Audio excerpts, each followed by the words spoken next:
Welcome to Turning Hard Times to Good Times. I am your host, Jay Taylor, speaking to you from New York City on this, the 12th of January, 2021. Not sure why I'm trying to hurry things along.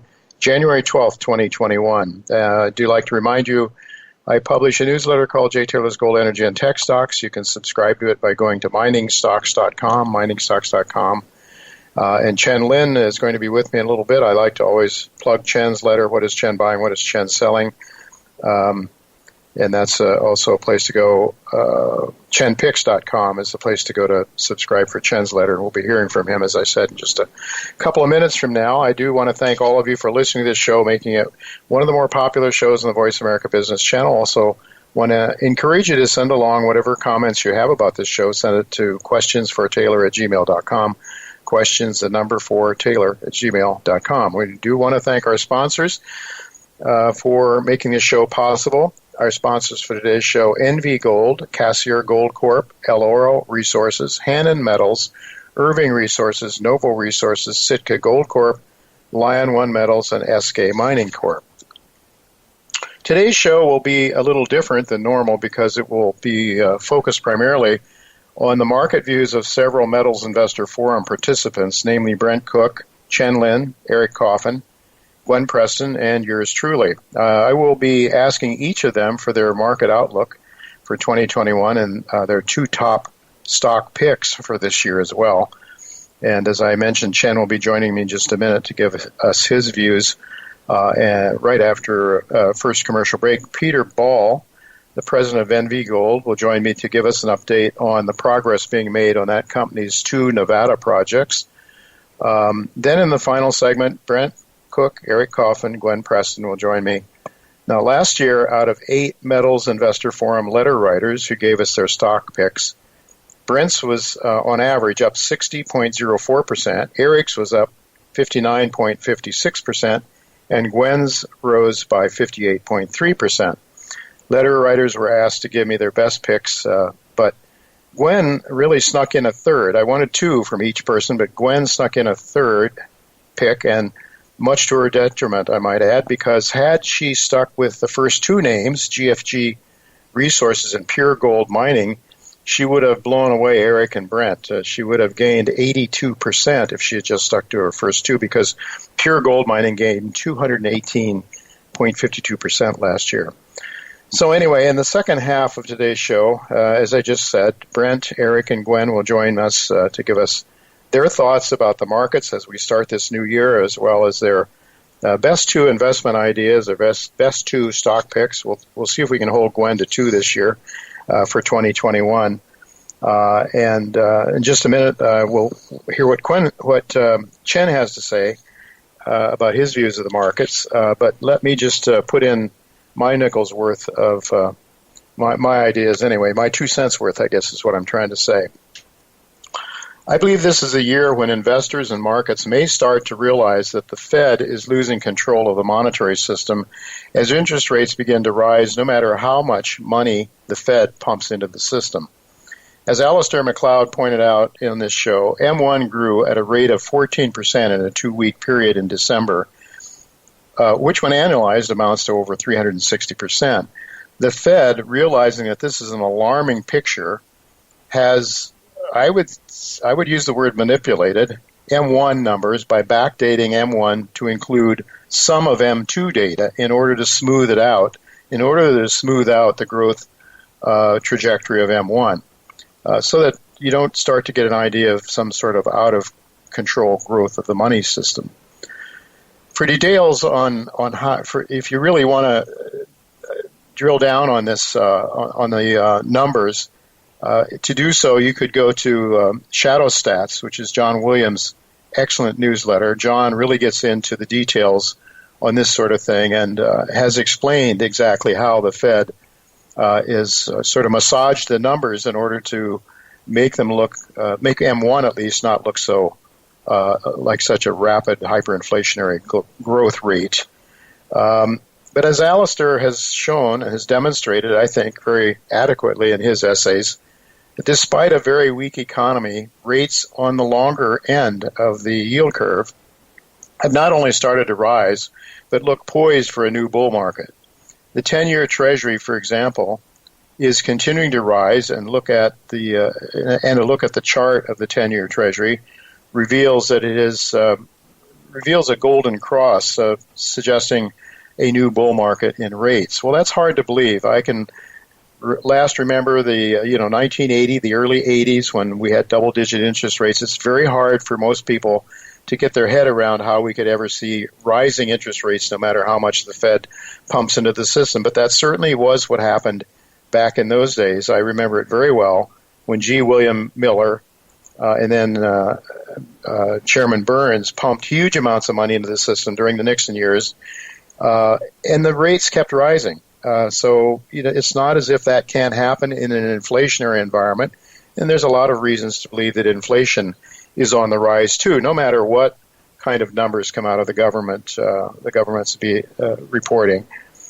But in any event, let me just say that I believe that we are likely to see rising rates this year, inflation, rising, very rapidly rising monetary numbers, monetary aggregates, I think, M1 and the others, because the Fed really has no choice but to print enormous amounts of money. The foreigners who we used to rely on in this country to live beyond our means are no longer putting money into this system. The net creditor nations, the nations that have exports, our net exporter nations, are taking their dollars that they earn from us and using them to build out infrastructure and do other things around the world. So we can't rely anymore. And who really wants to buy treasuries at 1 or 2%? Negative real rates. Why? Why would you buy them other than for liquidity purposes?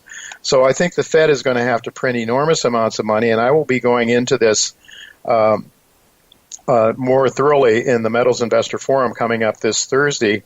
And I guess I'm the first person up at about 9 o'clock Pacific time, 12 o'clock Pacific time, 9 o'clock New York time. And you need to sign up. I really hope that you'll sign up. Eric Coffin will be with me later in the show. He will be talking on Thursday, then Gwen Preston on Friday as well. So you should go to my website, J. Taylor Media. Just click on the Metals Investor Forum banner, and your name and email address will suffice to get you into the show to listen to what I have to say, but more importantly, what the companies I'm inviting have to say, because I have some really exciting companies that I've invited along, as have Eric and Gwen and all the other participants at the Metals Investor Forum. So I'd just like to, since I'm going to ask the other writers to talk about their picks, let me just name mine. I don't have time to really go into it, but they are both sponsors of this show: El Oro Resources at $1.90 Canadian today, and SK Mining Corp at $2.18 in Canadian money today. Those are my picks. Now I want to turn to Chen Lin with just a few minutes left. Chen, just real quickly now, how are you seeing the markets as we go into 2021? Now, I don't expect that you're going to agree with me, but I'd like to hear what you have to say. Oh, hi, Jay. Thank you. Nice to be here. I'm looking more for the vaccine, for the pandemic. I'm hoping the pandemic will be over. I look at the statistics from China in the second half of last year was extremely strong. So if you can contain the virus, we can see just, even if the debt cut bounce, it will have a very strong economy, the bouncing back, because people, a lot of people can go back to work. So I see potentially, I think I can agree with you. I saw that the 10-year rate is going up. Inflation will come back. But, Fed was saying they may, if you read the last conference call, their transcript, they're looking at maybe reducing their QE, the potential. Okay, so, but, that will be, the long-term rate will go higher. So I'm more for in the precious metal. Okay, I like platinum. I like silver the most. The platinum I discussed many times in my newsletter. So basically, the story is that the platinum right now the cheapest precious metal. So there's a lot of jewelry demand. That's first thing. It's trading a little bit half over half of gold. And then second, people perception the platinum is more expensive. So actually that's why it's cheap, and so people buying. And then there's automobile demand. Platinum for the first year, this year, they start to replacing palladium, which is trading at twice as much in the gasoline car. Okay, and then for the renewable energy, platinum is very, very important for the hydrogen, for the hydrogen battery. So it's not for the small car, but for the truck. Eventually, if they want a zero-emission boat, those hydrogen actually is the platinum is a key component. So I like platinum, I like silver. Silver, obviously, solar panel, all these are phone, our gadgets, and all these use a lot of silver. So as the industrial demand of silver will pick up, and after so many years of underinvestment, so silver may have a spike. I hope that's my two of my thesis. Okay. And for investment, I have put on two companies. I hope they will do well. One is the Cerro de Pasco. I've been investing in that for a long time. They have this asset, historical tailing from the Cerro de Pasco mine. Okay, used to be there only two projects. I mean, two miners listed on New York Stock Exchange, 30 years ago. That's Cerro de Pasco, 50 years, in the 70s. Cerro de Pasco and Freeport-McMoRan. Freeport-McMoRan the Philip Dodge. Philip Dodge become Freeport-McMoRan. So, and then Cerro de Pasco was nationalized, and then we're talking about this historical tailing. Okay, used to be called Cerro de Pasco copper mine, and they have copper gold deposit, and then later become copper, silver, zinc, and gold deposit. I know the historical tailing, they have a very big tailing, and they're going to, for first time in the past decades, they start going to drill it and see what they're going to have. So that's something going to be very exciting. They have been doing all these. They're trying to get a deal, working on many different things in the past few years, but this year going to be the drilling year. So I will see what's coming out of that. And the second also is an exploration company, highly speculative. It's Labrador Gold. It's right next to Newfound Gold. And if we recall, our good friend Quentin Henning just joined them as technical advisor. The investor of Newfound Gold also just invested in Labrador. Okay, I talked to Quentin. They have a very bad drill result first, so the stock actually down. Those stocks actually are lower these days. So it's good for if you have a long-term view, can pick it up and hopefully going much higher at the later part of the year.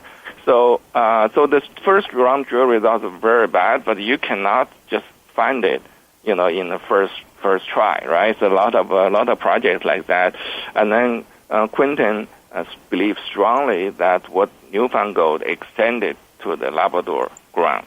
Okay, they're going to redesign a drilling program. I think they are applying permit right now, so they will drill it, and then we'll get the result in a few months. I suspect we could have something close, hopefully, close to Newfound Gold, and then the market cap is like a day and night, trading at 1/10, less than 1/10 of the Newfound. So there's opportunity. So that's my two picks, and so I think I think the gold price right now at 1,800 is very high. Okay, historically, so it's very good for exploration company, for small producers to generate to generate return for shareholders. Absolutely. I should just mention Cerro de Pasco was selling earlier today 36 cents, I believe, Canadian money. Chen, 266 million shares out is what I see. And Labrador Gold at 39 cents a little earlier today, 110 million shares outstanding. Both of those companies are certainly of interest to me, and I do own Cerro de Pasco as well. Chen, I want to thank you very much for sharing your time with us and your thoughts. Very, very helpful. Thank you so much, and Happy New Year to you. Thank you. Happy New Year.